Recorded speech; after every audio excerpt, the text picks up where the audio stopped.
भिलनी महातपस्विनी शबरी जा को नाम, मतंग मुनि कह कर गए तो हे मिलेंगे राम। सोने की चिड़िया मां भारती और सत्य सनातन धर्म के सबसे आदर्श पुरुष मर्यादा पुरुषोत्तम भगवान राम, जो वर्षों की तपस्या के बाद ऋषि मुनियों को भी नहीं मिलते, मगर एक भीलनी शबरी के घर स्वयं चल के आके न सिर्फ दर्शन देते हैं बल्कि उस भीलनी के जूठे बेर भी खाते हैं। और बाबा तुलसी ने क्या खूब कहा है कि प्रबल प्रेम के पाले पड़कर प्रभु का नियम बदलते देखा, अपना मान भले टल जाए भक्त का मान न टलते देखा। भाव नहीं तो कुछ भी नहीं है, लाख करो गुणगान, भाव के भूखे हैं भगवान, भाव के भूखे हैं भगवान।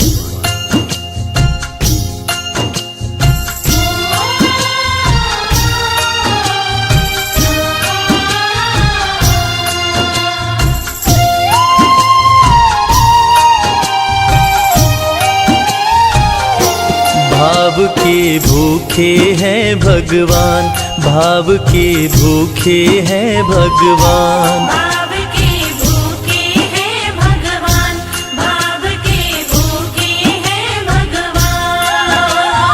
भाव नहीं तो कुछ भी नहीं है, भाव नहीं तो कुछ भी नहीं है, लाख करो गुणगान। भाव के भूखे हैं भगवान, भाव के भूखे हैं भगवान। भाव के भूखे हैं भगवान, भाव के भूखे हैं भगवान।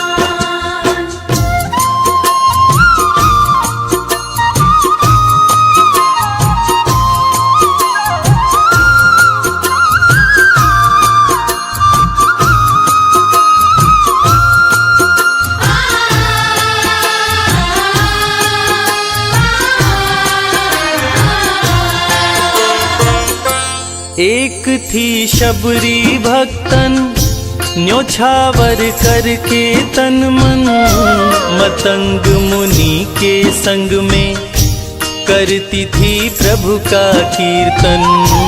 मतंग मुनि के संग में करती थी प्रभु का कीर्तन। बागों से चुन चुन लाती, प्रभु को फूल चढ़ाती, गंगा के पावन जल से रोज स्नान कराती।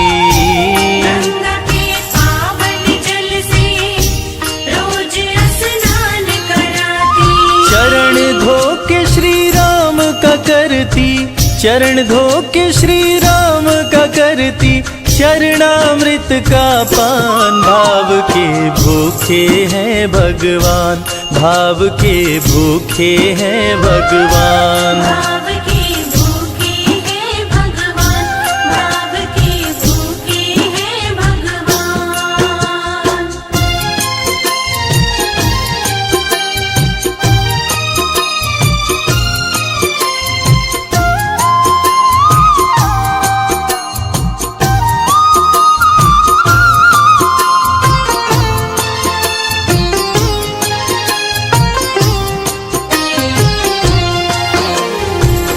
धैर्य एक ऐसा प्रसाद है जो इंसान को महान बना देता है। मतंग मुनि मां शबरी से कह गए कि शबरी तेरे दरवाजे राम जरूर आएंगे, और शबरी ने 10,000 साल तक प्रतीक्षा किया। शबरी को देखने वाले न सिर्फ उसे पागल कहते थे बल्कि कहते थे, ये कौन दिखात कुटी मां नारी ते उत जाती है मूद भरी, छिन भीतर बाहर होत छिना सुख सो नहीं बैठत एक घड़ी, यही के तन में कछुपीर भई ये वियोगिन मानस माहि जरी, अब जान पड़ी रघुनाथ के प्रेम की मूर्ति रूप ये है शबरी। मतंग शबरी को बताए, बहु भांति समझाए, सबर कर कुछ दिन शबरी, मिलन के दिन अब आए। सबर कर कुछ दिन शबरी, मिलन के दिन अब आए। राम जी तुमसे मिलेंगे, मेरी कुटिया में आकर शबरी को धैर्य बंधा कर समाधि लिए गुरुवर। शबरी को धैर्य बंधाकर समाधि लिए गुरुवर। राम नाम में लीन हो गई, राम नाम में लीन हो गई, गुरु से पाकर ज्ञान। भाव के भूखे हैं भगवान, भाव के भूखे हैं भगवान। भाव के भूखे हैं भगवान, भाव के भूखे हैं भगवान।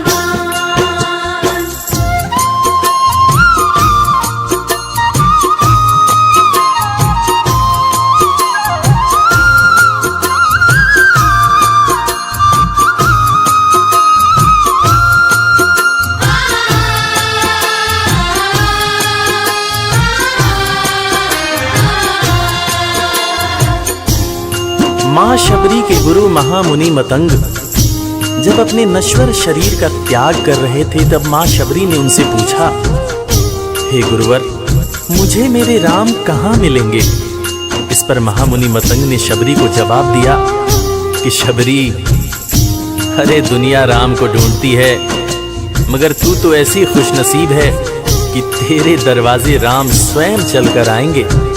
माँ शबरी को अपने गुरु की बातों पर अटूट विश्वास हो गया।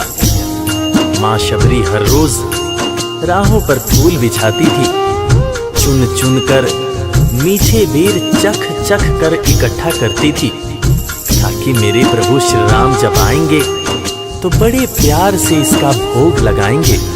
राहों पर फूल भी बड़ी सावधानी से शबरी माँ बिछाती थी। शबरी माँ सोचती थी कि मेरे गुरुवर कह के गए हैं कि मेरे घर मेरे राम जरूर आएंगे।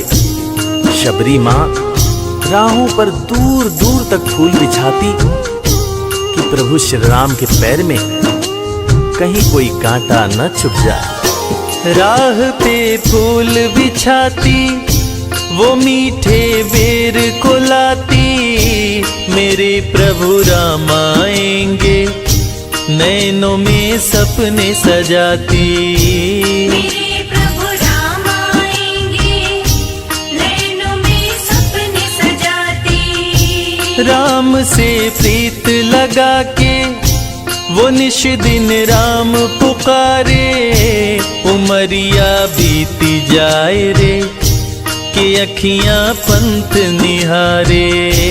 उमरिया बीती जाए रे कि अखियां पंथ निहारे। जर्जर हो गई काया फिर भी, जर्जर हो गई काया फिर भी, बसे राम में प्राण। भाव के भूखे हैं भगवान, भाव के भूखे हैं भगवान। भाव के भूखे हैं भगवान, भाव के भूखे हैं भगवान।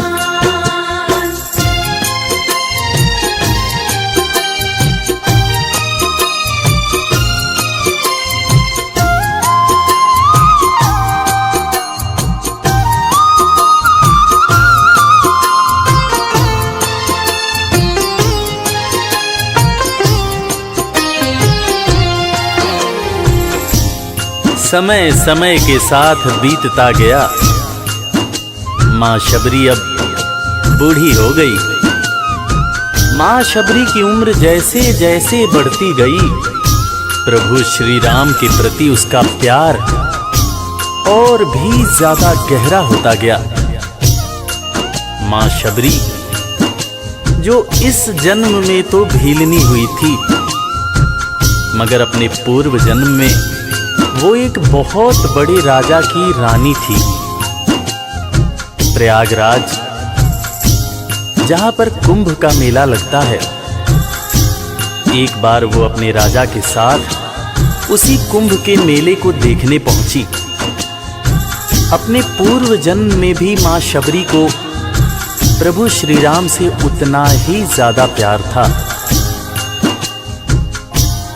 उस वक्त रानी ने अपने पति से ये इच्छा जताई कि मैं बाहर जाकर संत महात्माओं के साथ भजन कीर्तन करूंगी, जिस पर उसके राजा पति ने ये कहकर मना कर दिया कि एक महारानी को इस तरह के छोटे लोगों के साथ बैठना शोभा नहीं देता।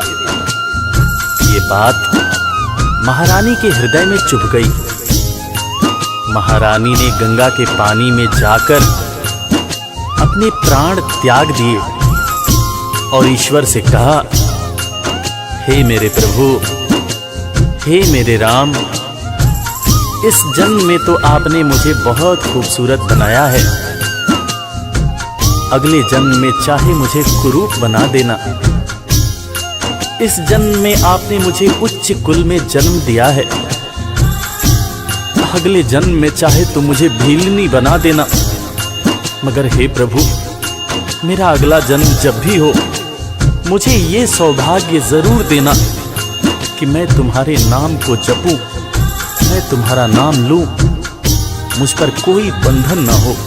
वो राजकुमारी अगले जन्म में माँ शबरी बनी, वही माँ शबरी जो कुटिया में प्रभु श्री राम की राह देख रही थी।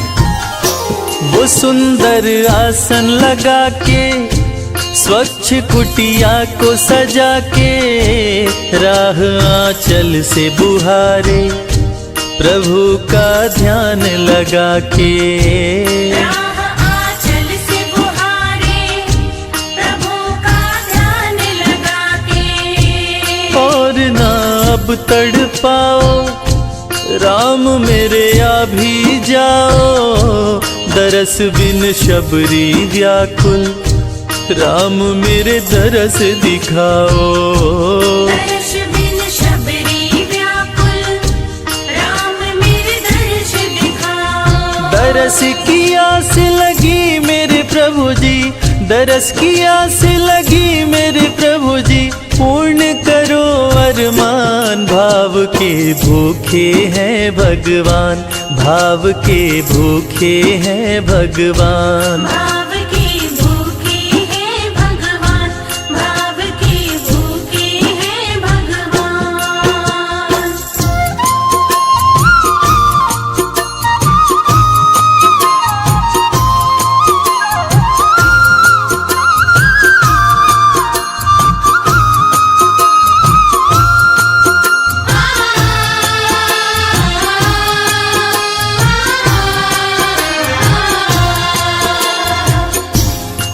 अजगर करे न चाकरी, पंछी करे न काम, दास मलूका कह गए सबके दाता राम।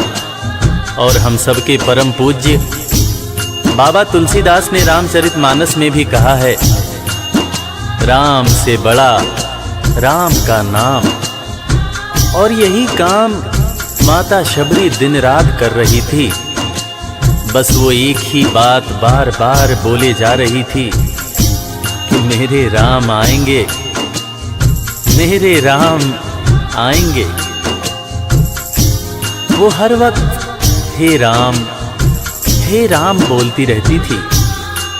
प्रभु श्री राम जब अपने भाई लखन के साथ माता सीता की खोज में वन में दर दर भटक रहे थे, तो उनके कानों में ये आवाज गूंजी।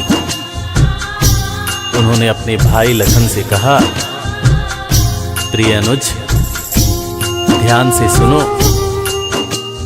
मेरी एक माता है जो वर्षों से मेरी प्रतीक्षा कर रही है। मैं भी अपनी माता को देखने के लिए बहुत व्याकुल हो रहा हूं। चलो अनुज, माता शबरी की कुटिया में चलते हैं। प्रभु श्री राम माता शबरी की कुटिया में आते हैं। माता शबरी की नजर जब प्रभु श्री राम के ऊपर पड़ती है तो माता की आंखों से खुशियों के आंसू धारा प्रवाह बहने लगते हैं।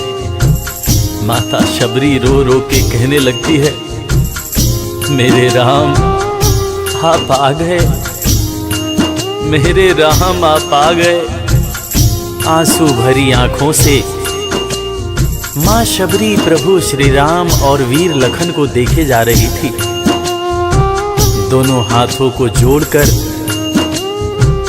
दौड़े दौड़े माँ शबरी ने प्रभु श्री राम के पैर पकड़ लिए और कहने लगी, मेरे राम, मैं तो 2 जन्मों से आपकी प्रतीक्षा कर रही थी। लोग मुझे पागल बुला रहे थे। मेरे गुरुदेव ने मुझसे कहा था कि शबरी, राम लक्ष्मण के साथ एक दिन तेरी कुटिया में जरूर आएंगे, जरूर आएंगे। राम संग लखन को आते देखी प्रभु को मुस्काते, प्रभु के पास में आई कुटिया से दौड़ लगाते।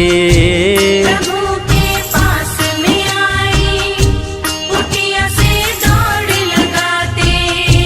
राम से मिलन हुआ जब तो शबरी सुध बुध खो गई, प्रभु के पाँव पकड़ के भाव में विह्वल हो गई। प्रभु के पाँव पकड़ के भाव में विह्वल हो गई। खुशी के आंसुओं से पग धोए, खुशी के आंसुओं से पग धोए, भक्त न शबरी समान, भाव के भूखे हैं भगवान, भाव के भूखे हैं भगवान। भाव के भूखे हैं भगवान, भाव के भूखे हैं भगवान।